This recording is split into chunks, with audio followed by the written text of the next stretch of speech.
Susan, who we met in 2024, wasn't it? When you came and told us about the Tiddington Dig.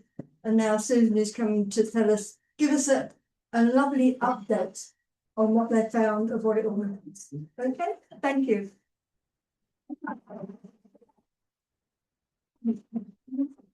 Okay, well, first, thank you for inviting me back after last time. I worked at Archaeology Warwickshire for about 3 weeks last time and came to talk to you about this site that I know absolutely nothing about. And it took us 40 minutes to get this far. So thank you for inviting me back. And I am really excited to be sharing with you the things that we've been doing in the post-ex for it. So most of you are very familiar with the site, so I'll just do a quick sort of background to it. Archaeology Warwickshire dug it in 2019, so it's quite an old site now. And it came up with much more archaeology than anybody should have ever anticipated. So it's now recognised as a site of national significance. Oh. Hey, there we go. Yes. Clever lady on my right. It wouldn't be a talk of mine if it didn't have technological issues. I'm terrible with these things. So here we go. So we're looking at 4,000 years of dropping or placing things in the vicinity of Tiddington. These are updates on the 29 excavations, which I'm going to say again, I did not dig on these. I never set foot on this site. I was left with an archive that has been quite extensive. So everything that I can tell you about it is all things that's been done off the site in the post-ex phase.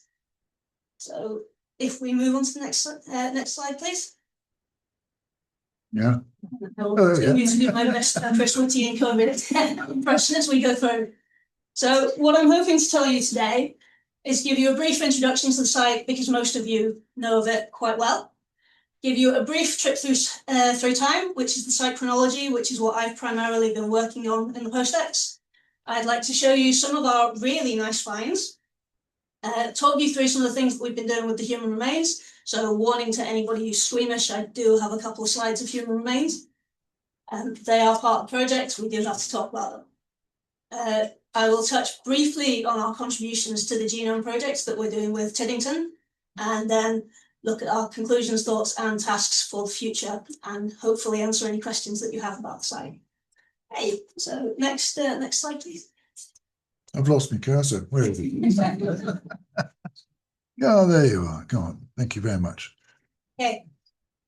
So as most of you are aware, Tiddington, it lies on the southeastern side, the southern side of the River Avon.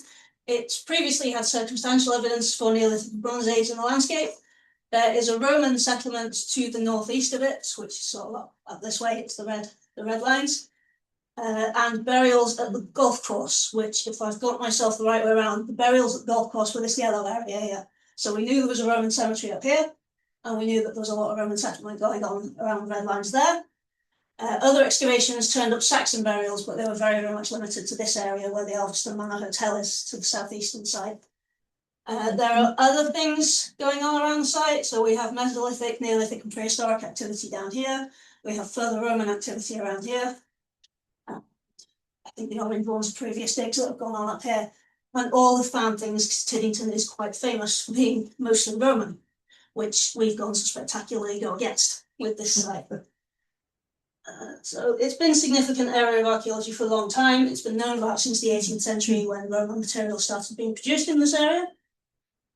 And our archaeological investigations were undertaken as part of planning consent for the demolition and rebuilding of a site just here. So they demolished the house, wanted to build a new house, and unfortunately found an awful lot more than they bargained for.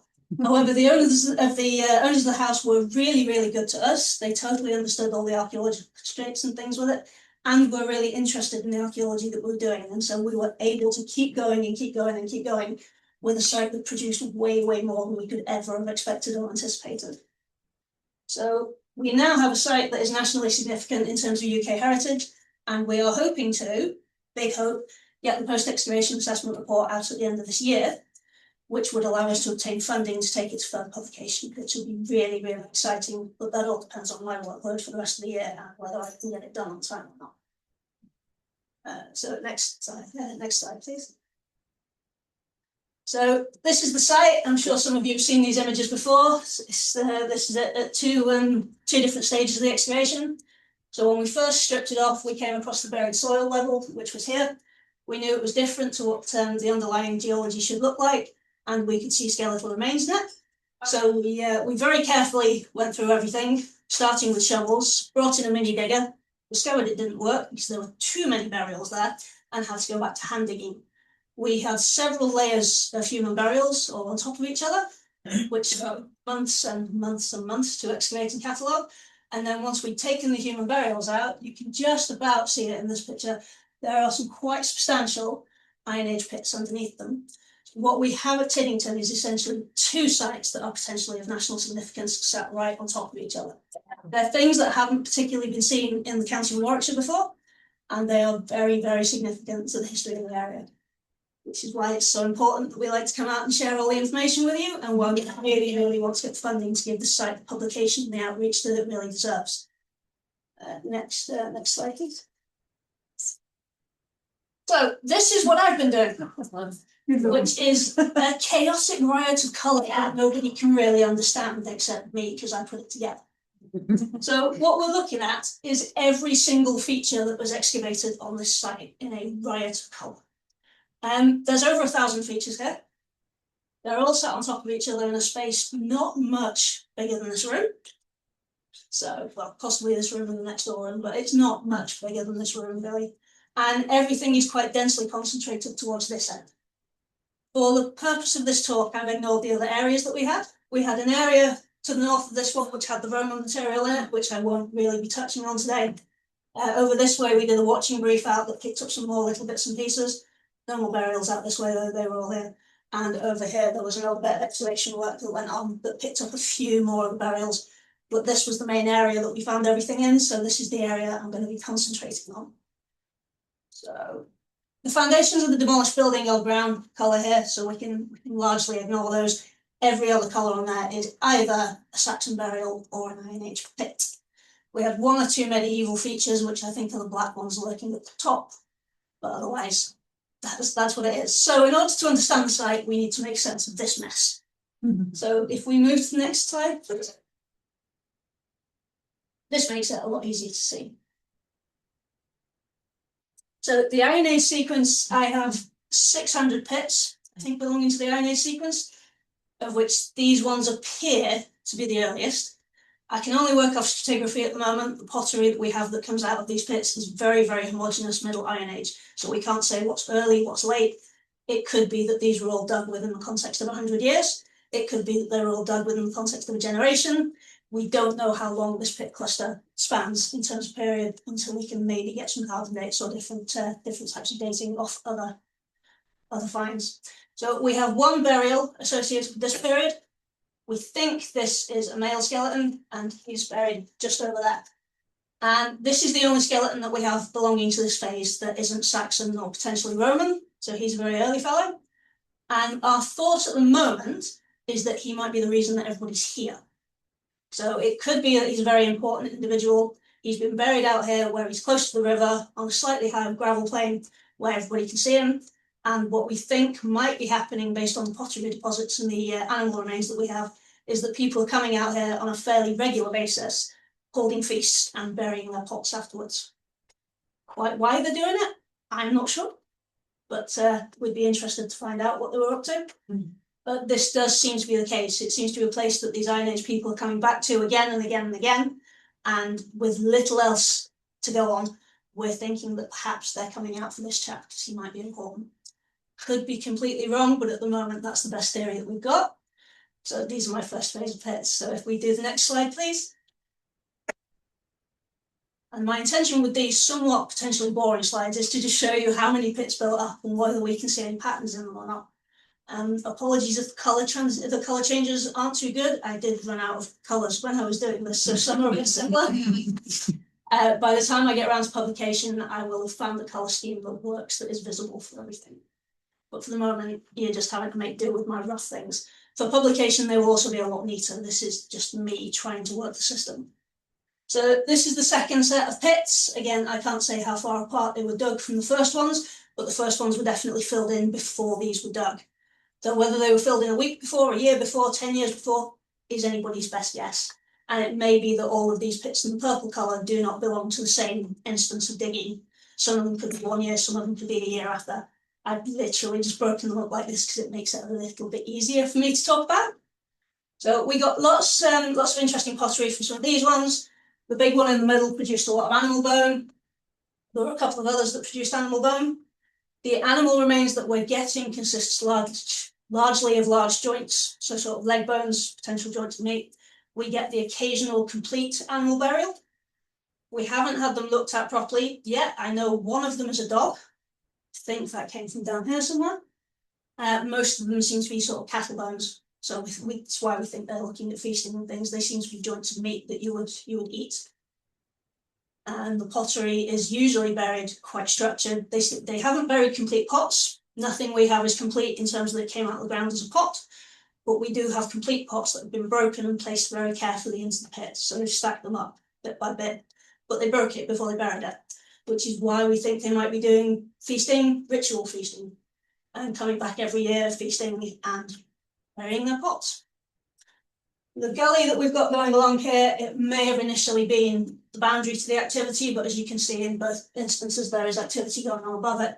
So I'm still looking for alternative suggestions as to what that gully might be. Next slide, please. Oh, where are you? You just click. Yeah, oh, right.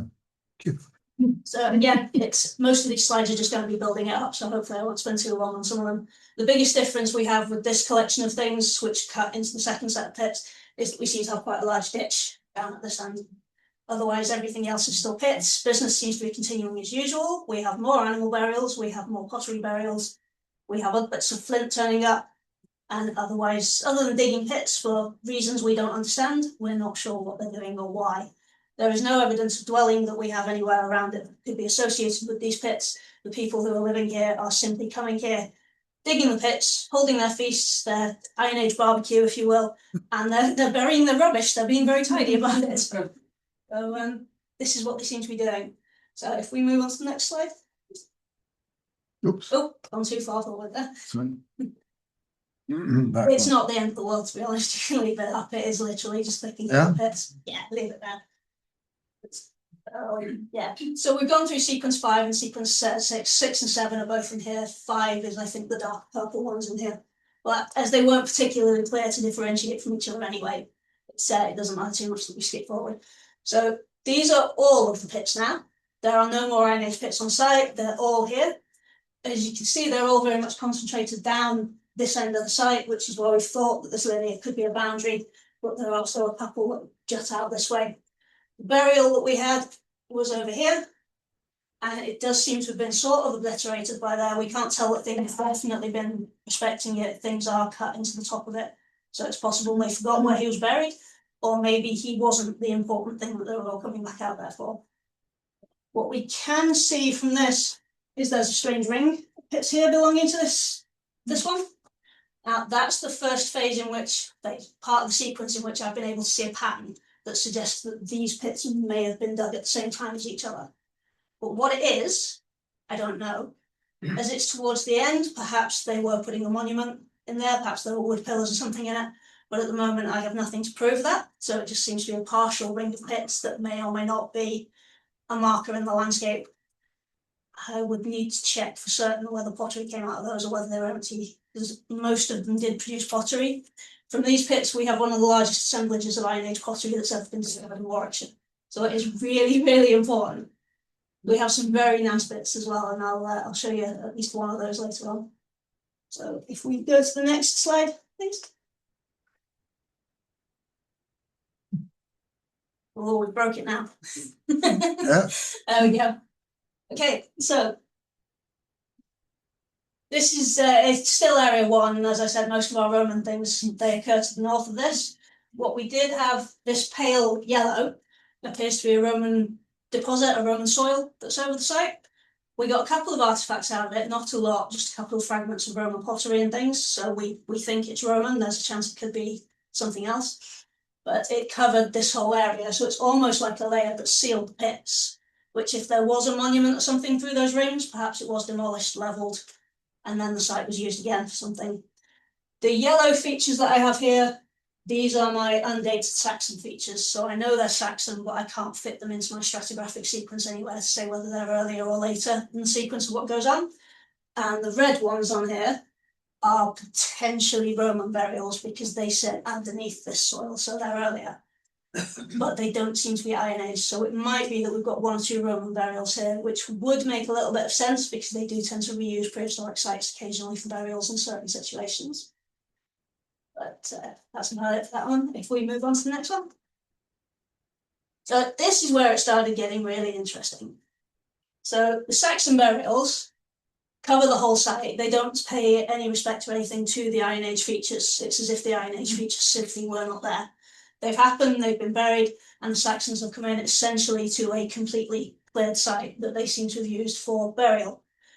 All our burials appear to be Middle Saxon, so as we have with the pits, we can't tell how far apart these were. We think the cemetery was probably only occupied for 100 years. So all of these people have gone into the ground quite fast. Overall, we have, I want to say 432. I think one of our volunteers in here might be able to correct me if I'm wrong, but I think we have 432 burials on site, which in a place as small as this room is quite significant. They're all stacked in on top of each other. So these are the first ones.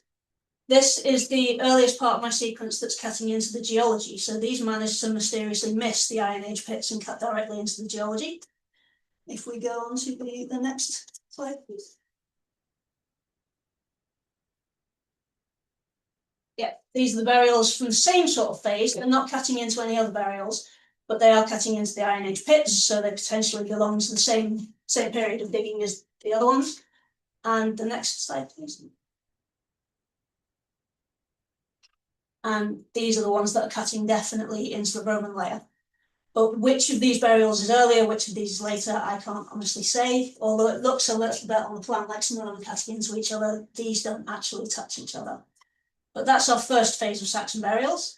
These all seem to be quite nicely laid out. We have them all intact. I don't think any of these ones was missing their head or anything. These all seem to be quite nice burials in terms of things. They all seem to be east-west as well. We have the odd north-south burial, but most of our burials here are east-west burials.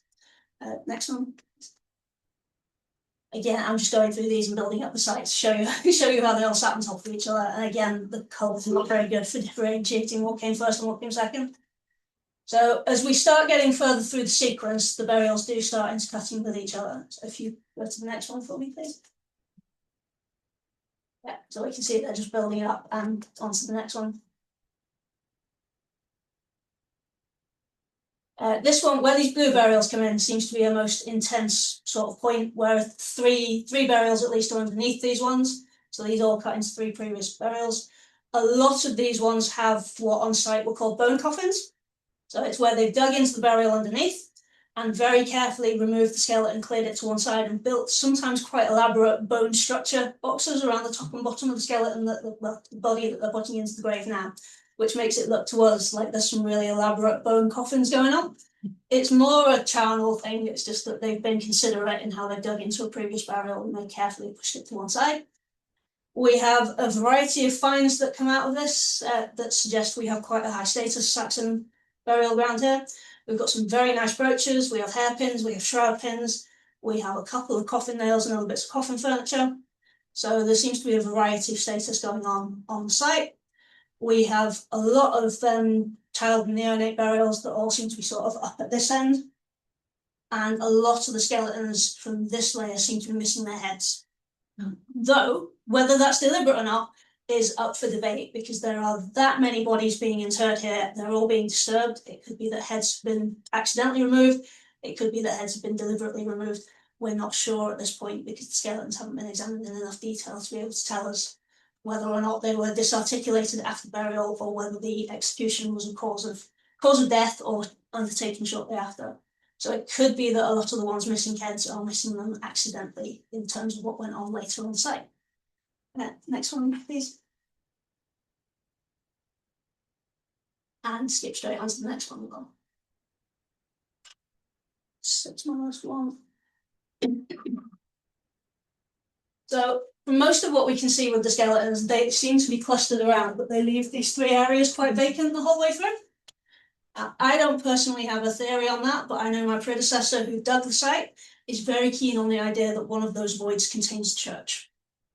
Because he can't see another reason for there to be this many bodies on the site occupying period in such a short space of time.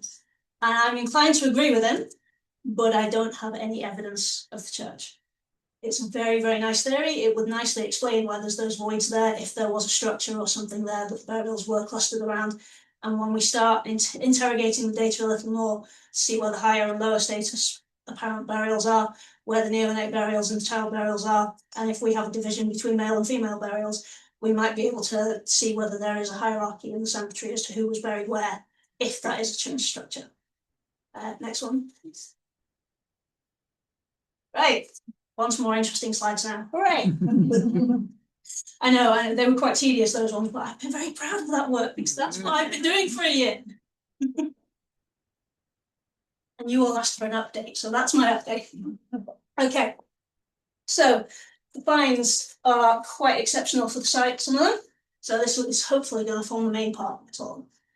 I need to give a quick shout out to Jane Jones, who's one of our regular volunteers. She has done all these beautiful finds photos for me. She's taken them out, put them in a nice context, and done some very pretty photos for my slides. So thank you, Jane. Next slide, please. So I was hoping this would come out clearer than this, actually, but this is one of our decorated pieces of Iron Age pottery. I'm not sure how clear it's going to be, but there is a zigzag rim around the edge of it. It's one of our much nicer pieces, but a lot of them did come out like this with the zigzag rim, with patterns impressed on it, thumbprints on, and there is an awful lot of it. It does all seem to date to the Middle Iron Age. It has been specially looked at, and we have determined that there is still food residues and things in some of it. So what we're hoping to do with this, when we have time and we have extra money to do it, is we're hoping to get liquid residue analysis done so that we can see what they were eating, what they were cooking. We could also get radiocarbon dating done with some of it, which might help pin down the dates a little more because the food residue is carbonized, so we can do the C14 dating. So this particular vessel, because our pottery specialist told me so, is made from a Paleozoic limestone fabric representing a necklace ovoid vessel with a burnished surface. So if anyone understands that, it means it's a very pretty pot, and we have quite a lot of them out at Tiddington. We have a lot of undecorated ones as well, but it's nicer to show the decorated ones. There's a lot further work to be done on the pottery assemblage. They've looked at about 20% of it so far. But at the moment, the bit that they have looked at, 91% of it has come from the pits, and it seems to represent vessels intended for large-scale cooking and feasting, possibly ritually broken and disposed of at the site. So as I was saying earlier, it's the Iron Age barbecue. You bring your pottery along, you have fun, you have food, you have drinks, you break it carefully, and you tidy it all away, leaving a nice clean site, ready to use next year or next season. The only other comparative sites that we have with examples of this type are further to the south, but we are hoping to compare and contrast what we have with what other sites around the country have. This is the only one that we have in Warwickshire that's produced this much pottery in this many pits, so we have to compare outside of the region with it. So we're looking at things out Essex way, out Wiltshire way. We've got a few that we can compare with over there. And once we start looking at our data against their data, hopefully we can start seeing if there are patterns going on across the country as well as just regionally. Which will be very exciting if we get that far. Next one, please. So this is my colleague Charlie's favourite piece from the site. This is a horseshoe flint that he assures me is of Neolithic or Bronze Age date. Annoying, we can't see the slides. Sorry. Where did that come from? Came from the computer, I It think. must have done, yeah. Technology, it's possessed. So yeah, this is my colleague's favourite piece. It is a horseshoe scraper of Bronze Age date or possibly Neolithic date. He has changed what he said since I wrote my slide. It was recovered from one of the Iron Age pits. So while it's a residual find, it does come from one of our lower stratified deposits, and there are numerous ways that it could have got in there. We have a lot of other recovered flints from site. There's loads of it. We have small biface in the shape of a leaf arrowhead, which is quite exciting, although unfortunately for whoever made it, it's too thick and badly made to have been used as such. So it's a practice arrowhead, which is always really nice because you can see what people are doing, trial and error. It's much more of a human thing, I think, when you find something that's not quite right. So they couldn't use it, it wasn't perfect, but somebody practiced, and it's very human. So there's no evidence on site that the flint consisted of single assemblage. We don't have cores, co-production flakes and finished tools. We have individual pieces, so we don't think they're napping the flint on site, they're bringing it with them. Which seems a bit odd, because if you came over to your Iron Age barbecue, perhaps you'd want to nap a bit of flint or something, but we haven't found any evidence for that. They're bringing the tools with them and they're leaving some of them here in the pits, possibly as offerings along with the pots, or maybe they've lost them and buried them accidentally with the pots. We're not sure at this point. I think that's everything for the flint. Next slide, please.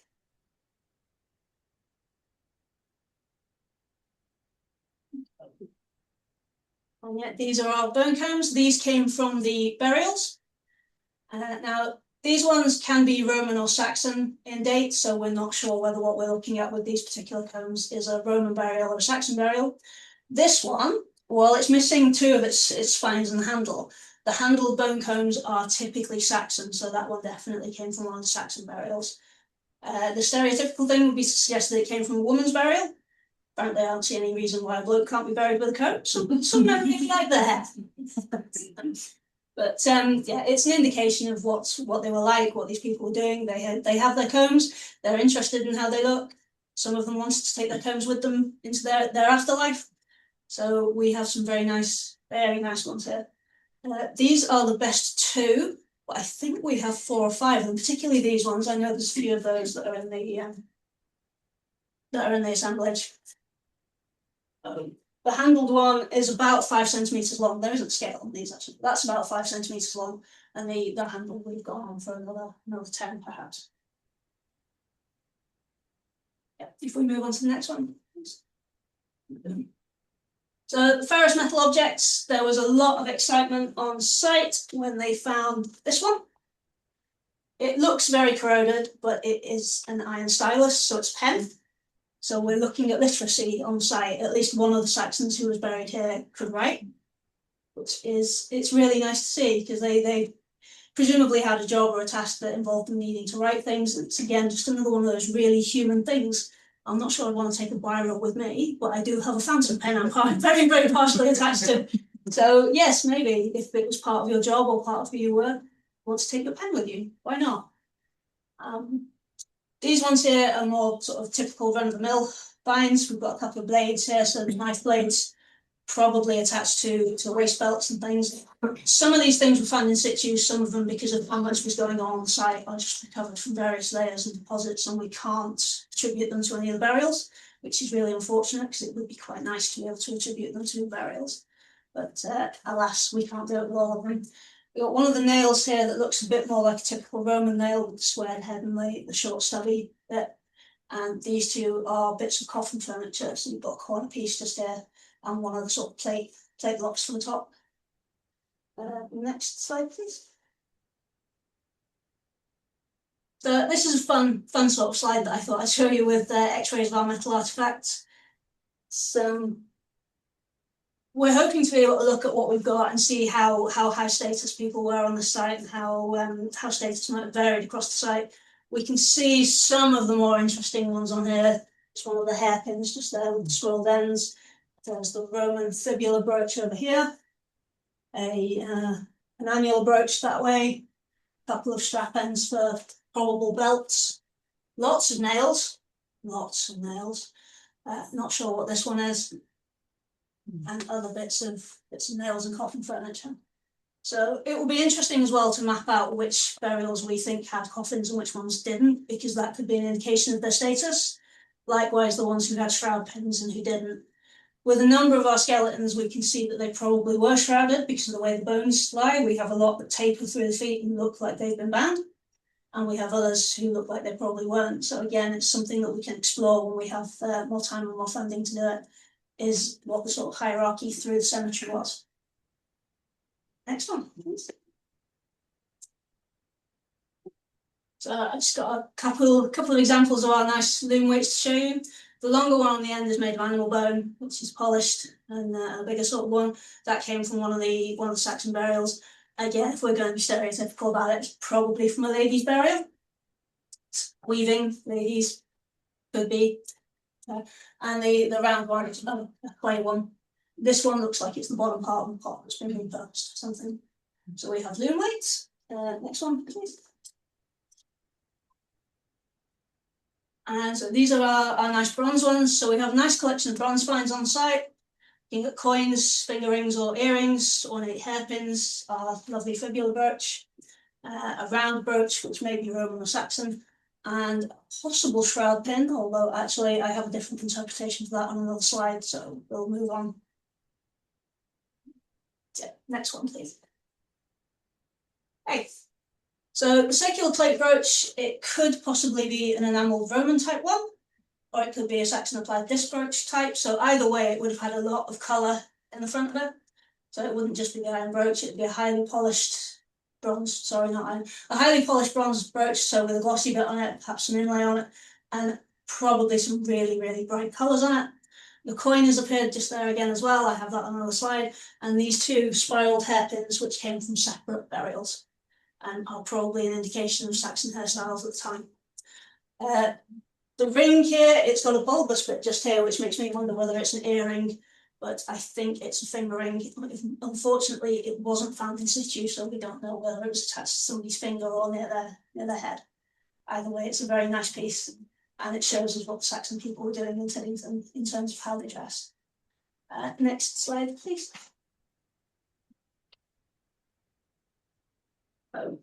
These ones are nice. So the Roman fibula brooch, this is definitely Roman. You don't tend to get these types in the Saxon period. So the burial that this one came from is more than likely a Roman burial, one of 3 that I think we have on site. This one that I called a possible shroud pin in the previous slide could also be a latch lifter, so a key for a lock. That's quite a small, delicate one. So if it is for a lock, it's probably something like a jewellery box or a personal chest. So again, it makes it quite a nice, delicate sort of personal item, which is what I really like about the finds we have from Tiddington. A lot of them seem to be very, very personal artefacts, which gives us an insight into the people of the day. And these hairpins keep making an appearance, because we definitely have 2 of them, but I think there are more. And they're very pretty, and I like them in photographs. Next slide, please. So this one's my favourite find from the site. I'm biased, I quite like coins. It is one of our real star finds. There's 2 of them recovered from the site, and they are the first Iron Age coins to have been found in securely dated Iron Age context in Warwickshire. So they're quite important for that. Where you find Iron Age coins, they tend to reappear in Roman hoards, or they've been plough scattered and they're not in a secure context, so we can't date them. They're basically unstratified random site finds. These 2 that we have came from the very, very bottom of 2 of the Iron Age pits, so we know they were definitely put there at the time. The top one up here depicts a running horse. It's a bit clearer, it's got its head up here, tail, 2 legs. And this one, you'll have to take me at my word with it, this is a stylised head. So he has curly hair, and here, this is his ear, an eye is here, and his nose is just going off the coin, but you've got to really want to see it. This is definitely his hair. It's a stylistic type that we know to come from either the tribe of the Catilavoni or the Duomni, who would be sort of around the area. So they are localish to the area, so we would expect to find their coins here. Next slide, please. So this one is actually our best find, and there's no debate about it. It came out of the ground, it looked like an average bronze, brassy sort of find. It was, as you can see on site, a really pretty find, quite obviously straight away. And it was recovered from the chest area of one of the skeletons. It's not a shroud pin, this is an item of clothing pin, and quite a high status one by the looks of it. So everybody on site was very, very excited by it, understandably. I've certainly never found anything like this before. This is really pretty. And I think this is the state it was in the last time I showed it to you. So if we move on to the next slide, I am delighted to show it to you after preservation and conservation. There we go, that's what I was expecting. So after conservation, we were informed that it is in fact silver and therefore treasure. So we got treasure from Tiddington, which is fantastic. It dates to the 8th century, so the same as most of what we think our Saxon period is, so very much the middle to late Saxon. It's a Mercian style chip carved with spirals and a central profile, which is supposed to be an animal. Can you believe it? It looks very, very stylized, but we can see this is its head, turning to look over the body. It's got one leg coming out this way, and its other legs are behind. It's something that's running. Yeah. best guess would be that it's probably supposed to be a deer or something similar, something very elegant, long spindly legs with a head that can turn back that way, looking over its shoulder. So my guess would be some kind of deer because it's lacking the horns. So yeah, three-legged one. I can't see the fourth leg either. Told it's there. I've been told it's there. I cannot see the fourth leg either. It's clearly behind one of the other three. But, it is a really, really lovely find. We're delighted to have it, and I'm really, really pleased to show it to you all tonight because I know you're wanting an update on Tiddington. So I hope that this one, however boring the rest of it might be, you have a nice shiny silver brooch, and we're very, very proud of it. So if we move on to the next one, please. It's more time. So we're on to the human remains now. So I just want to spend a little bit of time on skeletons because there were so many of them. We haven't had a chance to look at all of them yet. A number have been looked at, analysed by an osteologist. A number of them have been submitted to the Genome Project, and a few of them have been earmarked for carbon dating. But with over 400 of them on site, we can't carbon date everything. We can't analyse everything. Just don't have the time, the capacity, or the money to do so. As you can see, they were in really nice condition. Generally, we don't always find human bone in this condition. It is very nice. But yes, we had an awful lot. The pathology of some of them has been looked at. There is evidence for disease in the cemetery that we were able to pick up when we saw them on site. Those who had a decent knowledge of human bones could spot various deficiencies that they have on site, sort of sponginess of arthritic bones, could see where people had bigger muscles on one side, could see where legs had been broken and rehealed. So we can see what's going on, but it would be really nice if somebody with much more professionalism than just us out in the field who really, really knows what they're doing instead of just sort of what we pick up as we go along, could have a look at them and tell us what was going on, which is part of where the Genome Project comes in. What we've done with the Genome Project is we've selected them for DNA analysis, which should be able to sex the skeletons that we couldn't sex on site as well, because at the moment, most of our skeletons, we don't know what gender they are. A lot of them seem to be male, I think some are female, and we have a number of juveniles who can't be determined either way. So we're hoping that the Genome Project will help us with that analysis. And what we had to do with the Genome Project is to take the ossicles out of the skulls, which I'll show you in another slide. If we move on to the next one, please. So this one is an example of an individual with facial cuts.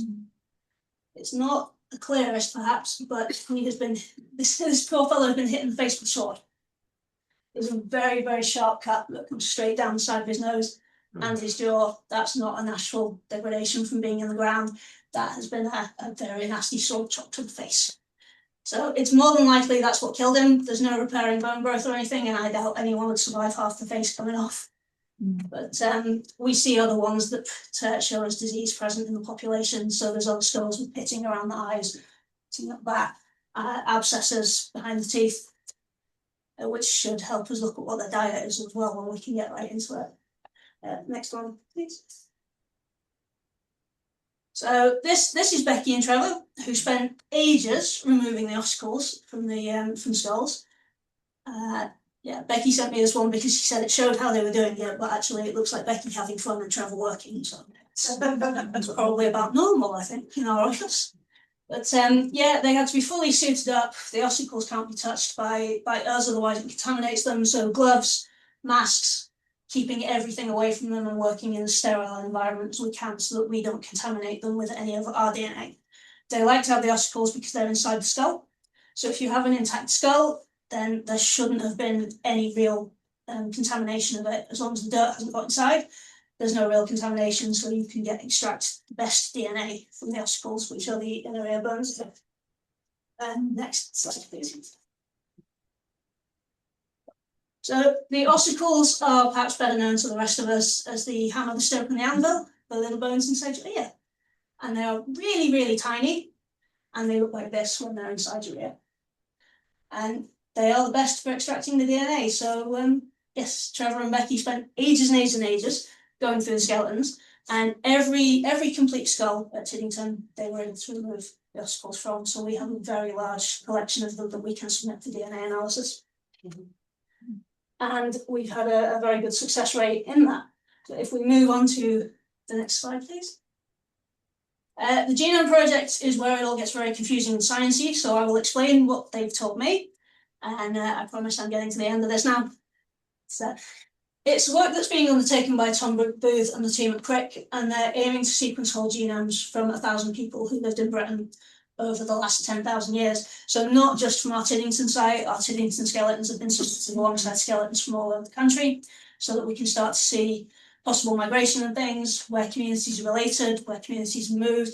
If we can see a particular set of people go from one particular area to another particular area, it's something that we hope to make a huge database for across the country so that we can see the movement and migrations of people. But it can also provide us with information about genetic sex of individuals, ancestry and genetic relationships with other sampled individuals. It can also help us determine whether the skeletons we have at Tiddington may be related to any of you guys living close to Tiddington today, if we can go down that route and people are willing to submit their DNA. But that's way off in the future when we can start looking at that. But it would be really fascinating to find out if anybody living around Tiddington has some of their ancestors in this site. Preservation of the Tiddington skeletons is really excellent, and I have been informed by by Tom Booth and the guys at Crick that it is going to be possible to undertake further sequencing on them.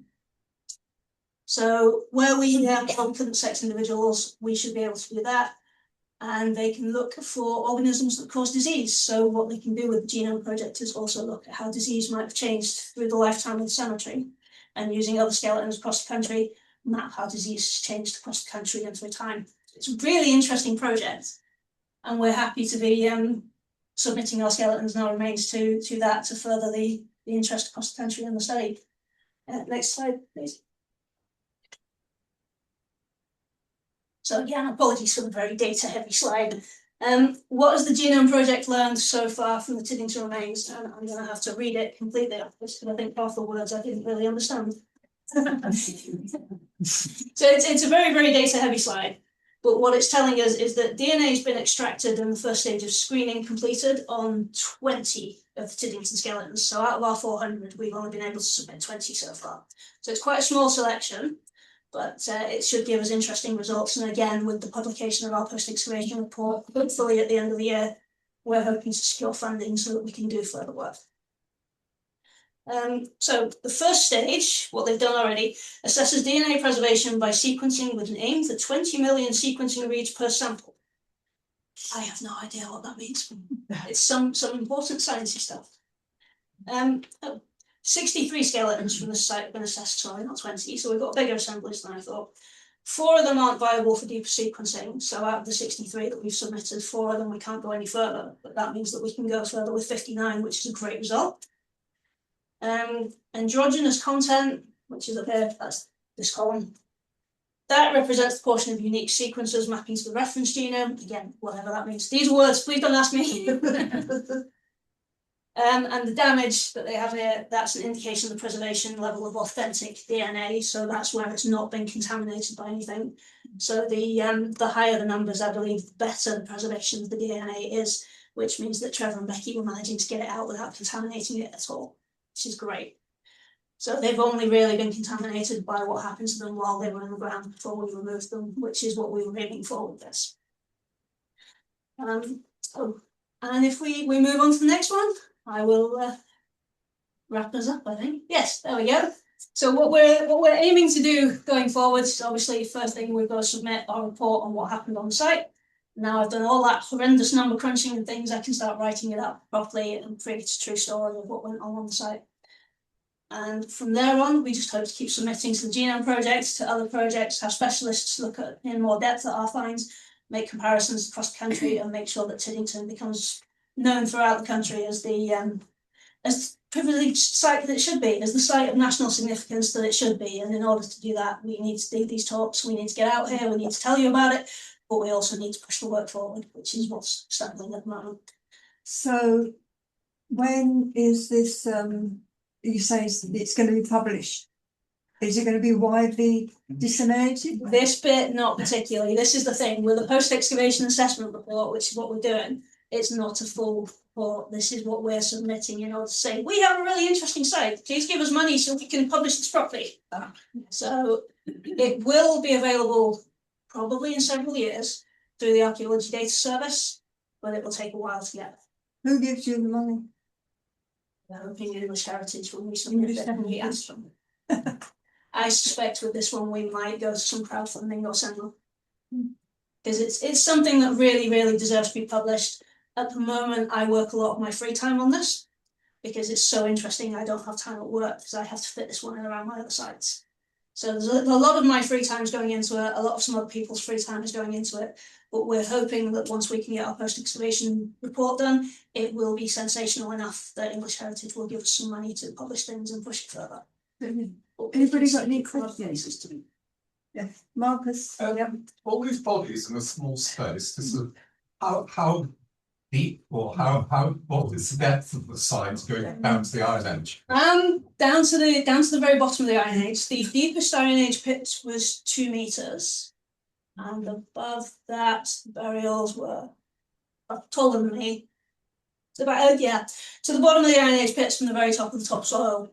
The deepest pit would be about this. Most of the skeletons were found sort of this kind of level, and the pits maybe start about this sort of level.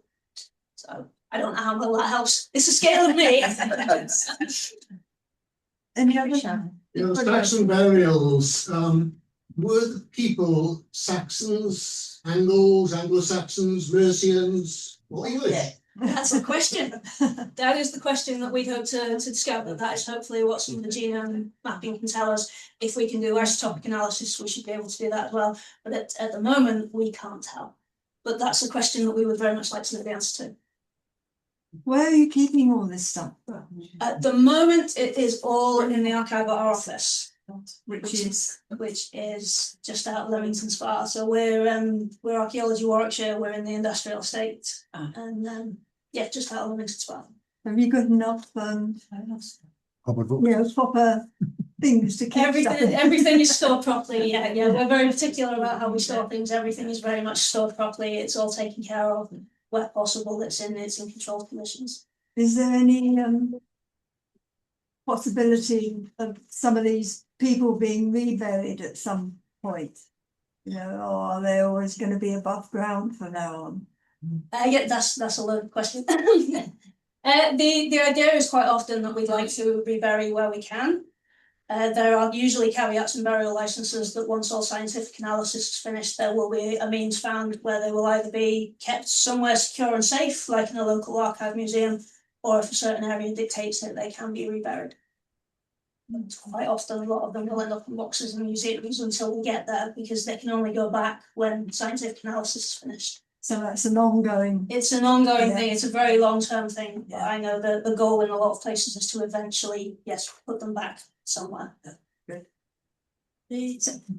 Sorry, behind you. I'll come to you next. So what happened at 79 Diddington Road then? Did it? Obviously a house got rebuilt on top of The it. house was rebuilt, yeah. It's a shame you couldn't have just had the plot, really. Well, to the extent we kind of did, we dug everything there. The owners of the house were very, very enthusiastic. They were very happy to let us concede, and they sunk a lot of their personal funding into it to allow us to do this, and we're very, very grateful to them. But they did want to build a house there.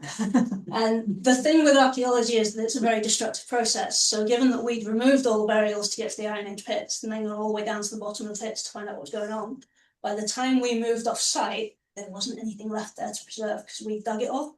You've got it all. We got it all. It's what we do as part of the development. It's called preservation by record. So we can't preserve things in situ because by digging them, we remove them, we can't put them back. So the idea that we operate under is that we will map everything, we will 3-dimensionally plan everything, we photograph it all, we draw scale sections through everything, we map everything out like the plans I showed you earlier. And the aim is that you should be able to completely recreate the site from paperwork with nothing missing. And so there was no sort of stone or buildings. No. Not guilty. Nothing to do with me. Nothing to do with me. You did that time already. Yeah, there were no buildings. Don't miss the artist. No buildings Just or a anything there for you to see. And what about side by side, 'cause obviously that whole road is houses, so how do you know there's not huge, amazing things around There's there? been a lot of work done in back gardens down that road. This Oh, really? site is just one of the back gardens down that road. There has been a lot of work done down Tiddington Road. Because we live in Tiddington. Yeah. So how far along before things stop? We'll pass. No, because you've got it was back on one of the earlier slides, you have the golf course at one end where they had the Roman burials and the Roman settlement, and then at the other end of the road you have the other known Saxon graveyard. Everything in the middle, you've got bits of Roman roads, you've got bits of Roman structure, because Tiddington was originally thought to be a Roman settlement with a road running pretty much where Tiddington Road is now, and Roman buildings to either side of it, with the Roman cemeteries just outside of the settlement. So all along Tiddington Road, pretty full of archaeology. This one was a surprise that we were not expecting that many burials. The lady at the front. The brooch with the running animal, Mhm. is it an elaborate Celtic knot in the background? It's possible. Because you can sort of follow. You can follow the weave. Yes, and it Yeah. doesn't seem to go anywhere, only back to the It beginning. goes back to the beginning. It could be an elaborate Celtic knot in the background. It's one of those, I'm not an expert, I have my little thing that tells me what I've been told, and it was the Lord's brooch with the sort of the filigree bit and the animal, but maybe it started as a Celtic knot and they put the animal on top of that. I don't honestly know. Anybody else? Yeah, Really? so, Yeah. you can see. We live on the Boundary Road, and when I've gardened over the years, I've actually dug up bits of flints which I think have been napped, and I'm not sure, and I've got a sort of vague collection of them. Does stuff like that actually turn up in different places? I mean, Yeah.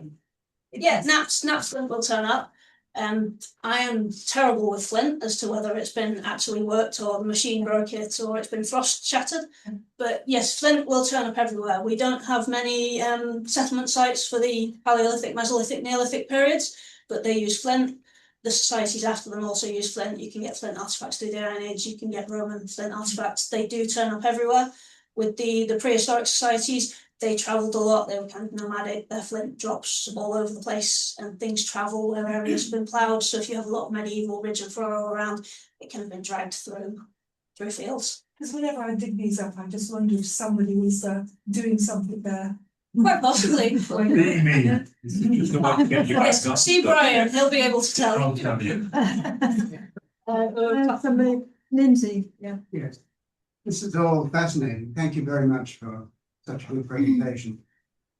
This whole settlement is very close to the river, isn't it? It is, yeah. Do we know where the ford was, or plurality of fords? Off the top of my head, I'm not Okay. sure where the Thank ford you. is. But yeah, off the top of my head, I'm not sure where the ford is. I think it's to the northwest of the site, more where the Roman settlement area is. I believe they have a ford through there. Where we are with the 79 site, we're more at a curve in the river, so the river sort of kinks as it comes around that bit, and where that earliest burial is that I showed you seems to be just in that oxbow of the river. So we think that might be why they're there. They're using the river for transport or for trade Yeah. links and meeting. You might suppose that settlement grew up because it was by the ford, and therefore a convenient stopping point. Rivers are always convenient points for the settlement. Wouldn't it be interesting to try to locate the ford and then excavate the river around it?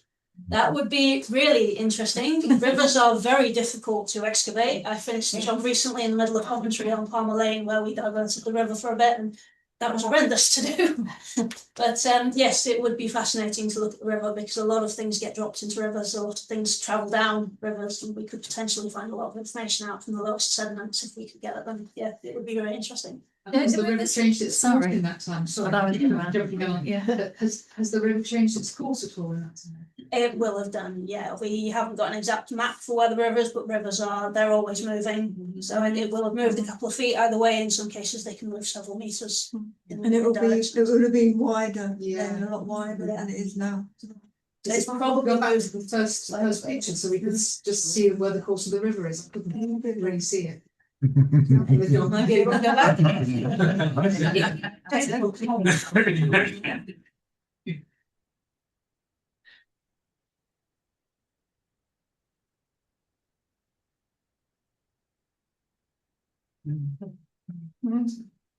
Slide number one, you said. That one. No, it's next, keep going. Go forward to there.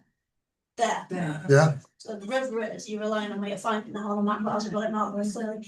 It's to this line. No, it's not that one. Somewhere here. That's it. Yeah, that's it. that's it. And then it bends outwards. It bends out, and then so our site is here. So the bend in the river is here. So all of these burials are just here, just before this Oxbow here. And this is mostly floodplain, so the river may have moved further away, it might have come further this way, or it might have been further that way in prehistory. Until some sedimentary analysis or something is done this way, we won't know which direction it's moved in at the moment. So we didn't find evidence for it being here. This is a gravel plain, so this is higher, so they're up out of the river here. Yes, gentlemen, but You mentioned some of the skeletons were more developed on one side than on the other. I'm thinking of the skeletons recovered from Mary Rose, as reminded by our recent musical interlude. Is there any evidence that any of them were archers? at the moment, no. We can definitely see that some people had muscle development, some bigger muscle attachments, but as to what their jobs were, no, I wouldn't have to speculate. Anybody else? Yes, Sorry. Jonathan. The silver brooch is very, very different in style and material from the Staffordshire hoard, which was found not so far away, and indeed, I'm afraid, far less sophisticated. Do you know have any reasons why that might be, given it is a similar, comes from a similar period, Anglo-Saxon, about that same age? Yeah, a similar period doesn't necessarily mean it came from the same place. It's part of the reason it'll be interesting to see where some of our skeletons came from. We might be able to say that they brought things with them from elsewhere, or they traded with elsewhere. The difference in it could simply be a regional variation in how things are made or which patterns are preferred, or it could have come from much further away. But of course, the Staffordshire hoard is decorated with garnets and all sorts of things. It is, yeah. That's a much more higher status. Yes, I think. Our person could only afford the silver one, they couldn't afford the garnish to go with it. I might say from here, it looks like a squirrel. I'll take a squirrel. I thought it looked like a squirrel. Yeah. Yeah, they didn't have this. I'd be quite happy for it to be a squirrel. It's I have trouble interpreting exactly what it looks like, but yeah, squirrel, why not? But yeah, it probably did come from a different area to the things from the Staffordshire hoard. But it is a different style. It's a Mercian style, so it's come sort of Mercian direction. It's really interesting. Is there any, have you got a website or somewhere where we can look at all this stuff? No, unfortunately not. No, so we're part of the council. We don't have anywhere that we can share this information at the moment. We're working on it, but they won't let us have our website. Oh, so is there anything like the county council website? There is a county council website, but they won't have any of our material on it. They're quite robust in what they post, and they have to toe the line on things. And that is putting photographs and skeletons and things we dug up don't fit currently within the guidelines of what. So is there anywhere we can look any of this stuff up? At the moment, no. The best thing to do is get in touch with us and ask, because obviously we haven't been able to publish anything yet. Everything is here. It's why I like to come out and talk to you, because this information needs to be shared. It's important that it's shared. Do you have links with the Warwick Uni Archaeology? We don't, no, not directly. We have some of the students come over to us occasionally, but we don't have a direct. It's just that link with them. People and funding, isn't it? It is. Yeah. We don't know. Any other questions? Okay, well, thank you very much, Susan, especially for that. That looks to me like a dinosaur. To Mark, it looks like a squirrel. To you, it looks like a deer. To me, it's a swan. Yes, a fox. It could be anything, I think, that anybody wants it to be at this point in time. But that's wonderful. Thank you very much, Susan. And